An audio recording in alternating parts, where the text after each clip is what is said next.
আজকে আমি তোমাদেরকে বলবো যে একটা মেয়ে কেন বিয়ের পর চেঞ্জ হয়ে যায়। তোমাদের পুরুষদের এটা জানা উচিত যে তুমি মেয়েটাকে প্রেমে করা অবস্থায় যেমনটা দেখছো, বিয়ের পর মেয়েটা ঠিক তেমনটাই উল্টে গেছে। মানে তুমি যতটা ভালো জানতে ঠিক ততটাই খারাপ হয়ে যায় একটা মেয়ে, কেন জানো?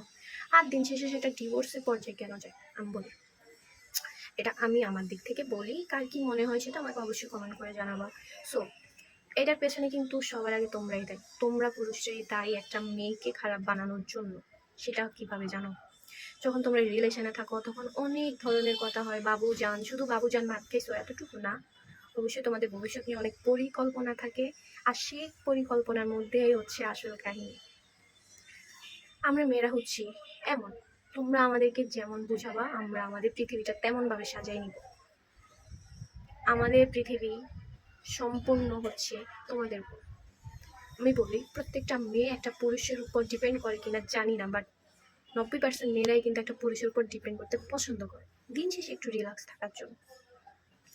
তো জিনিসটা কিন্তু এখানে এসে সমস্যা হয়ে দাঁড়ায় যে যখন তোমরা রিলেশনে থাকো তখন বলো যে বিয়ের পর আমি তোমাকে এটা দিব সেটা দিব, বিয়ের পর আমি তোমাকে এমনি রাখবো হেমনি রাখবো, তোমাকে ঘুরতে নিয়ে যাব, তোমাকে এটা করবো সেটা করবো। অথবা যদি দেখো মেয়েটার বর্তমান পরিস্থিতি মানে অ্যাজ এ গার্লফ্রেন্ড সে অনেক খারাপ পরিস্থিতিতে আছে, তার চারদিক পরিবেশ সমাজ সব কিছুতে সে একটা মানে অশান্তির মধ্যে আছে, যখন তোমার কাছে এগুলো শেয়ার করবে তুমি বলবা যে বিয়ের পর সব ঠিক করে দিই, বিয়ে হয়ে গেলে সব ঠিক হয়ে যাবে।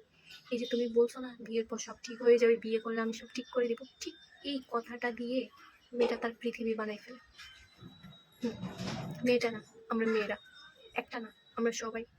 তুমি যে আমাদেরকে মিথ্যা কমিটমেন্টটা দিছো, আদৌ তুমি সেটা ঠিক করতে পারবা কিনা জানো না, কিন্তু বর্তমান পরিস্থিতিটা সুন্দর হওয়ার জন্য তোমরা কথা দিয়ে ফেলো বিয়ের পর তোমরা সব ঠিক করে দিবা। ঠিক এই জায়গায় গিয়ে সমস্যাটা হয় যখন আমরা বিয়ে করার পর কিছু পাই না। যখন আমরা বিয়ের আগে শুনি যে তোমরা আমাদেরকে এটা দিবা সেটা দিবা। আমি শাড়ি গয়নার কথা বলবো না, সব মেয়ে শাড়ি গয়না চায় না ভাই। হাতে গোনা কয়েকটা মেয়ে হয় লুবি, হাতে গোনা কয়েকটা মেয়ে হয় লুবি। ছেলেরা ভালোবাসে কেন আমি জানি না, বাট আমার মতে একটা মেয়ে ভালোবাসার চেয়েও ভালো থাকাটা বেশি রিজার্ভ করে, তারা বেশি চায়, ভালোবাসার থেকেও ভালো থাকাটা বেশি চায়। যার কারণে জামাই 4-5টা বিয়ে করলে অনেক সময় চলে যায় না। কেন যায় না জানেন? কারণ ওই যে বাপের বাড়ি গেলে অবহেলিত হতে হবে, ডিভোর্স দিয়ে দিলে এই লাথি দিব ও মার দিবে, এইসবের ভয়ে একটা মেয়ে অনেক কিছু সহ্য করে যায়। সো এই দিক থেকে ছেলেদের ভালোবাসাটা বেশি, মেয়েদের ভালোবাসার থেকেও ভালো থাকাটা খুব বেশি দরকার, এটা আমরা মেয়েরা জানি, এটা আমরা মেয়েরা জানি। যার কারণে জামাই অনেক টাকা থাকা সত্ত্বেও যেমন আমরা মেনে নিই না, চলে আসি, ঠিক জামাই কিছু না থাকা সত্ত্বেও যখন দেখি জামাই 4-5টা বিয়ে করে আমরা ওখানেই থেকে যাই। আসলে সবকিছুই হচ্ছে আমাদের ভালো থাকা। আমরা দিন শেষে ভালোবাসার থেকেও ভালো থাকাটা বেশি করে চাই, অনেক বেশি করে চাই। আপনি একজন মহিলাকে দেখেন, যদি তার হাজবেন্ড মারা যায়, যদি তার অনেকগুলো ছেলে মেয়ে থাকে, সে আর বিয়ে করে না। কেন করে না জানেন? কারণ সে ভালো থাকতেছে। তার ভালোবাসা দিয়ে কি হবে?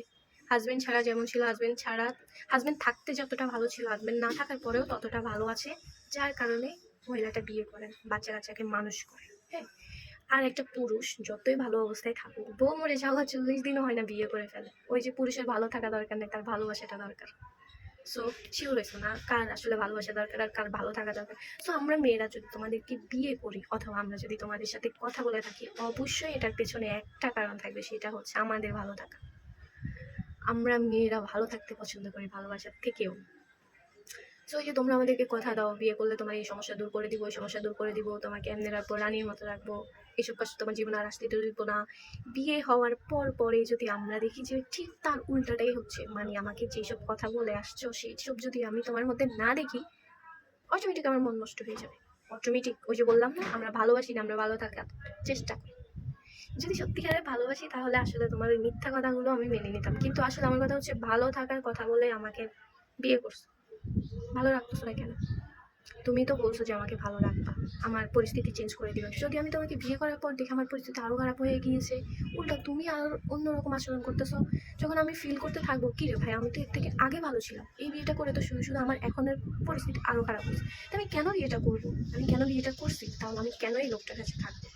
তখনই আমার মাথার মধ্যে মানে আমাদের মাথার মধ্যে ওই চিন্তাটা ঢুকে যায় ডিভোর্স। যখন তোমাকে বিয়ে করার পর আমার পরিস্থিতি তো ভালো হয় নাই, বরং এর চেয়ে খারাপ হয়েছে, তাহলে আমি কেন তোমার সাথে থাকবো? দরকার নেই আমার এরকম লোকের সাথে থাকা। সো আমরা তখনই ডিভোর্সের ডিসিশন নিয়ে নিই, স্বাভাবিক। সো এটাই হচ্ছে ডিভোর্সের রিজন। একটা মেয়েকে রিলেশনে থাকতে যা যা স্বপ্ন দেখাও, যা যা রং ঢং দেখাও, আর বিয়ে করার পর যখন সেগুলো কিছুই করতে পারো না, তখন মেয়েটার মন নষ্ট হয়ে যায়, মেয়েটার মনের মধ্যে ডিভোর্সের চিন্তা ঢুকে যায়। থার্ড পার্সনের জন্য এত বেশি ডিভোর্স হয় না, যত বেশি ডিভোর্স হয় আন্ডারস্ট্যান্ডিংয়ের জন্য, ভালো বন্ডিংয়ের জন্য।